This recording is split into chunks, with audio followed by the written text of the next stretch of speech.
Do you think that Freddie has any, like, that there's any insecurities that have led to any of these problematics within FMK?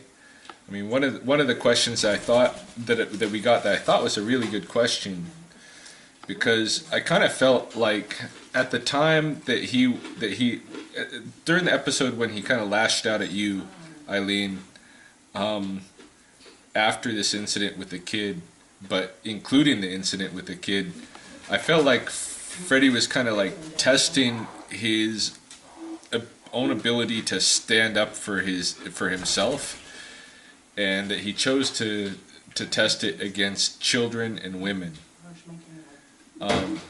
It was my impression it was not only the case with what happened with you, but there was some incident at the grocery store where a woman that he talked about, where a woman had been pushy with him, and that he, decided to confront her, and it led me to feel like he was trying to kind of like empower himself by confronting people that he knew he was more physically powerful than. And then we had a question from one of the people on YouTube that I thought was really good around that, and it was asking you to describe Freddie's insecurities. So obviously he had many. Is he insecure because of this or that reason? Like, I don't know, I do get a sense that there is some insecurity in Freddie, and that this may be in addition to the I feel like even in this conversation it's revealed a lot to me about how some of the problems that have disrupted the success of FMK have come from his relationship with Jenny, and part of them have come from his shift to this negative expression. And then, when it came down to like, why did he confront you the way that he did? To me, it seemed to be like a power play. I, I, well, I didn't know about the groceries, but I thought of his going out on me was also maybe a comfortability, because maybe he thought that I could handle that because I was his friend. Right. I didn't really think so much. I guess that's interesting. I didn't think of it as a power thing, me being a female. Yeah, I saw those questions too, but I never thought of it. I just figured because, maybe because we have this friendship that I have this comfortability to go off on you. But if it was... But in the incident with the kid, wasn't it Derek that stepped forward to kind of say, okay, cool down. Now, Freddie never went off on Derek like he did on you. That's true.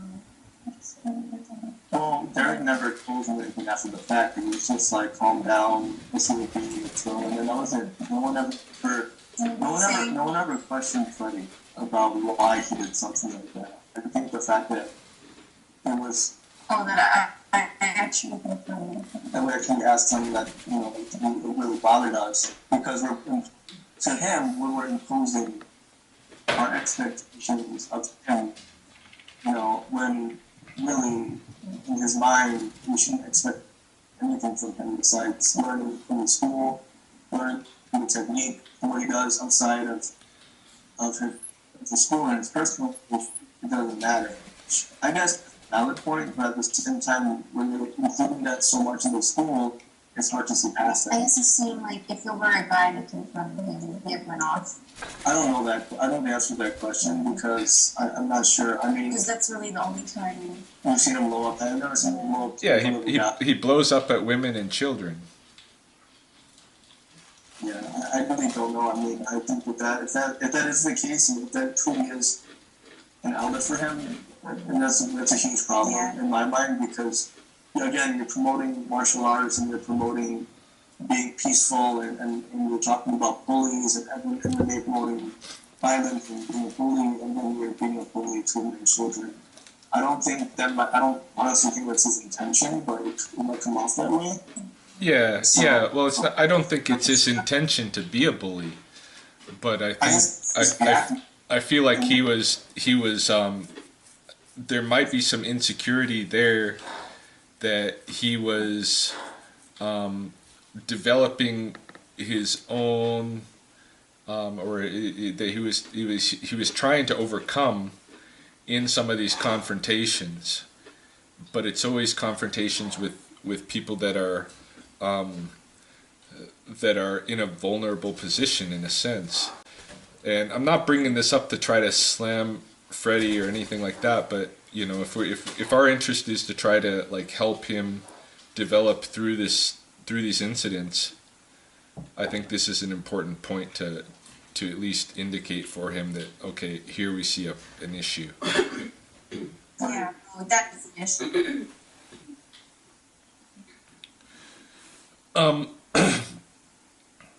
So, you know, I feel like we've covered a ton of ground. Is there anything left that we haven't touched on? Hold on, let's count through. Nice question. Right. Hold on. No. Let me see. Someone asked about Eric. Oh, I think we answered that though. One of the question was, He was like, I was wondering if any of you had an opinion on FMK student Derek. The reason I asked is due to his FMK video where he boasts about getting into a bar fight and beating someone up. In his video, he seemed like an immature and somewhat egotistical person. Okay, that is not Derek. okay, so the question was, Okay. was basically, does Derek come off as an egotistical person because of some video he talked about? It says that, you know, that he speaks with some kind of full spirituality. He asked if he was really like this, or if he developed this with Freddie. And I never saw that video where he talked about being in a bar fight, but from personal experience with Derek, I think out of all the other students, I was very close to Derek.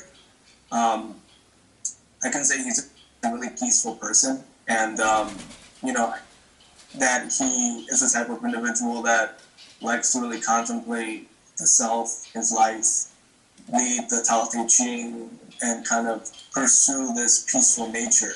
I mean, even in the comments in this video, he didn't want us to do this interview because I think he was kind of concerned about us bashing Freddie and making this a hate fest when really we're not. That's not our intention here. Right. But I can say that, you know, Derek is a very kind and caring person, and I don't think that ever changed with Freddie. I just think maybe Derek might have gotten more confidence in himself with being able to handle an unavoidable confrontation.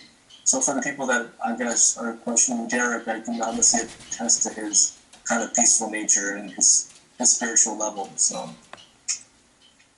Okay. I'm interested in training environment. Yes, we answered that. Okay.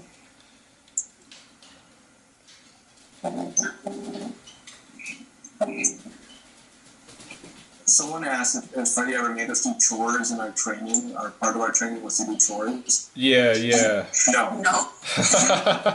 I did not have to watch the kids or what did they say? Yeah. No. Yeah, yeah. Did you have to clean the coon and all this kind of stuff? No, not at all. I mean, if the windows were dirty, if the not windows, mirrors were dirty, we wiped the window with the mirrors. If the kids were there, no, we loved hanging out with the kids. And I mean, I don't know. I just think that, I think we pretty much covered everything. I mean, for everyone that, I guess I mean everyone on this thought of just saying that I don't think our time at Freddie was negative. I think that in a way it helped us grow as people, the good and the bad. It taught us a lot about ourselves, about, you know, it helped us become more fit, more aware of our bodies. It gave us the confidence to pursue and continue to pursue martial arts as a way of life and value our health. Yeah, personally too.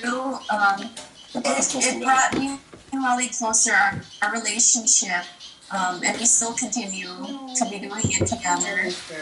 Freddie was the reason, or was the reason that introduced me to martial arts. Because at the time, like I said, I came for fitness. I didn't want martial arts to do with dating. So I mean, honestly, the situation happened, and everything happens for a reason. You know, this was a year ago, so it's pretty much out of our system now. For everyone that's still hearing it. Is it? Do you miss FMK? No. No. The only thing I guess I could say I miss is just seeing, you know, the good times, the parents, the kids. I would say the family aspect, but as far as like the business side, FMK, no, not at all. Yeah. Yeah. Good. Well, I think we've covered everything. Yeah. This is the last you're going to hear from us. We don't need no follow-up after this. Yeah. No, I think this was a really good talk, and I think it's, you know, it's going to be, I mean, I think it's been a very honest discussion, and yeah. I mean, hopefully, I mean, it's going to be something beneficial to Freddie, and it's going to kind of like put things in perspective for people that are really, you know, hateful of FMK. Yeah, not even just Freddie, because I'm looking through these questions people are asking us now. I can only imagine what it's like for him to look at this channel.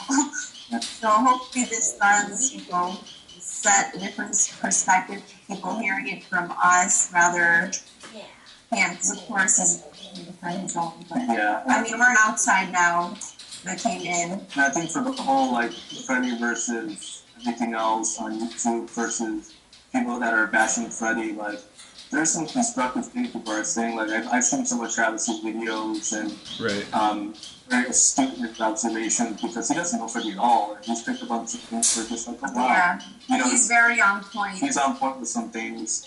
Yeah, so you can appreciate Travis's videos, hey? Yeah. Well, some with the majority, but yeah, it's very on point. Some people prove Freddie's point in their whole aspect of, you know, Freddie, you know, this is a British guy, so calling Freddie an idiot and swearing the whole time and all this stuff. Like, wow, that is just pointless. That was like, just why pointless. do you have to? Like, you sound like you're, you know. But the thing is it's feeding a never-ending cycle. But he's going to put out videos about other arts saying they're bad. These arts are going to come back and bash Freddie, and they're going to threaten him and say, we challenge you, and he's just going to keep putting out videos. When does it end? Like, realistically, Freddie's one guy with a camera, 5 kids, and a wife, his own little studio, and a bunch of equipment. Like, I don't know. When is it going to end? Just people should just focus on themselves. I think the best thing for Freddie, in my opinion, just turn off the YouTube. Turn off the YouTube, man. Just like, it's off. Just turn it off. Leave it off. Take it as a fresh start, man. Because honestly, all the stuff he's putting out is creating a reputation. Now, when people search for Freddie, it's not a new business. It's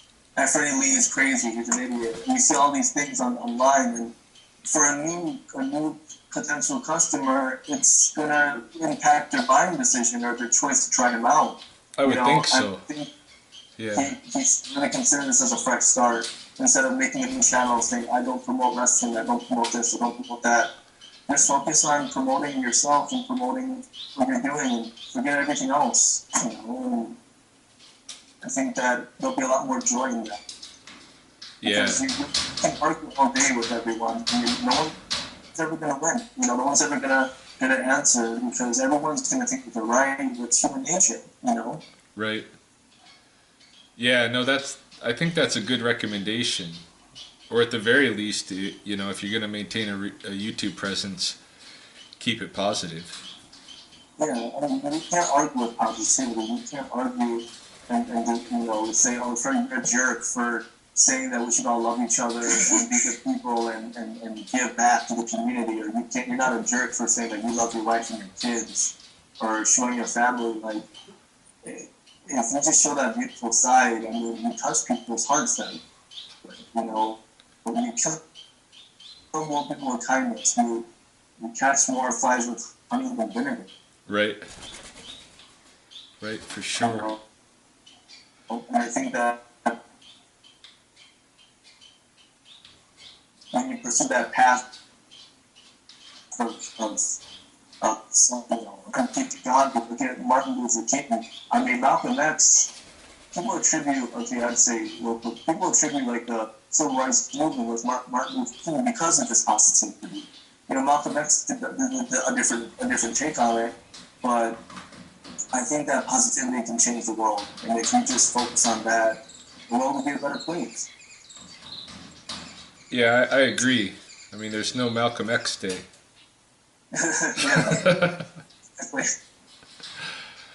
Yeah.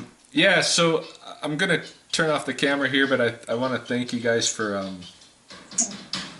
coming on and doing this. It's actually, I think it's really helped me because it's given me you guys' perspective a year out is in a sense a lot healthier than where I'm at right now. And yeah, I think we're like, you just need to let the phases go through. Yeah, it's hard. It's hard to say. It's hard to let it go. It's hard because it's so. In the beginning, there was a lot of resentment and anger and hurt. But you know what? We have to move on. That was a part of your life. It happened for a reason. Right. That's what people say. And it's right.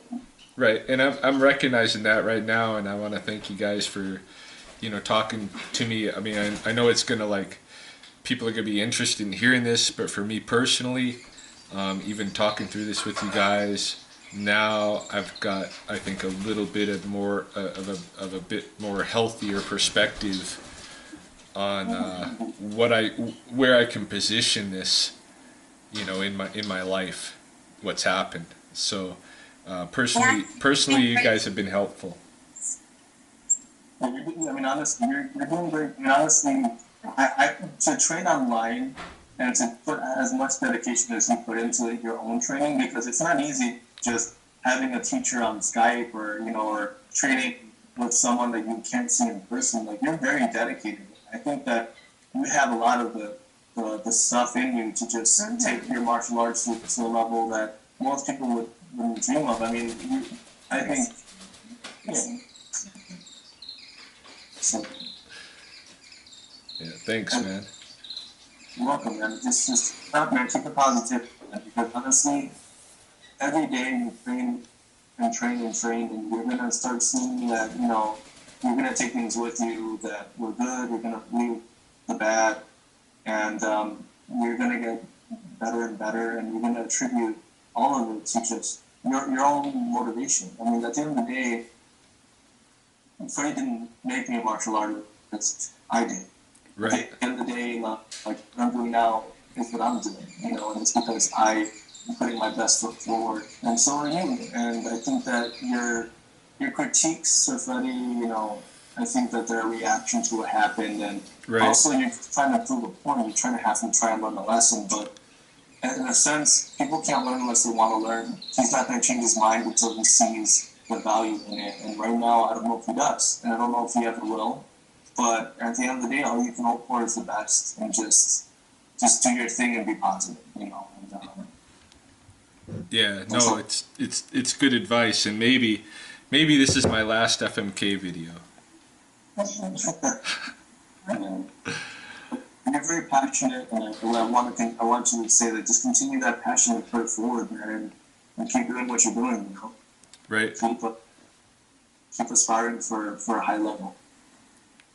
Yeah, definitely. I mean, my training's not ending, but this has been good for me, and I think hopefully it'll be very revealing for everybody else who's been interested in what's going on, and people that have been so adamantly critical of FMK. Hopefully this shows them some of the inside scoop on what happened and where this has gone, and they can put things into a little bit more perspective. Certainly I feel like this morning this has helped me. So I'm gonna turn off the camera now, but thanks, guys. Thanks, Brian. Take care. Bye.